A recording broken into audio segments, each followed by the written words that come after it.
Hey, this is John with Practical Builds, and since I'm getting rained on today, I thought I'd talk about how I build decks and why I build them the way I do. Over the last few years, treated lumber has really gotten fairly expensive, and at the same time, the quality of the lumber has really kind of cosmetically went down. So a lot of what I do today is Trex decking. You still use the treated for the frame because it doesn't have to be cosmetically perfect when it's just the frame. And then an aluminum railing. These have a cap that cover the bottom, and then they're aluminum and powder coated, so they'll never scratch and rust like steel will. And you got a nice big handrail there.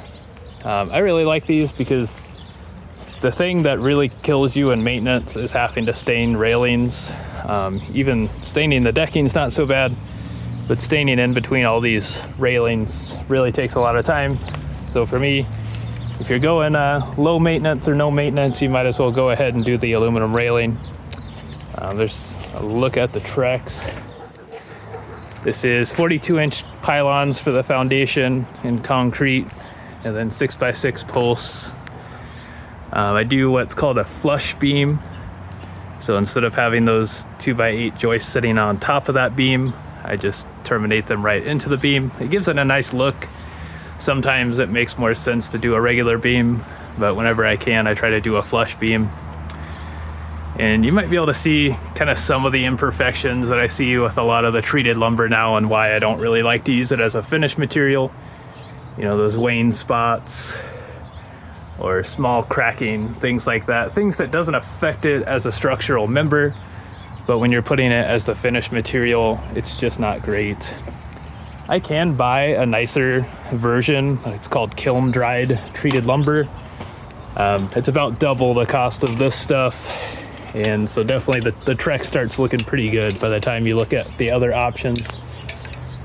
Basically redwood, cedar, or the nicer kiln dried lumber is all gonna be just a little bit cheaper than doing a Trex deck with an aluminum railing.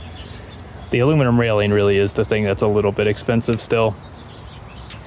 As you can see, I got 12-foot sections. Then I have it broken up so that there's not that many joints in it or seams. And because you're putting something on that's gonna last so long, the next vulnerable spot is the top of your joists. So this is a tape that keeps the water from absorbing into the joist. It can fall off instead of absorbing into the top. And then any cut ends, which I need to put a piece of tape on here, I make sure to seal. Just because we're putting such a long-lasting material on top, the last thing we want to do is have structural issues down the road that causes, you need to replace your deck or do repairs.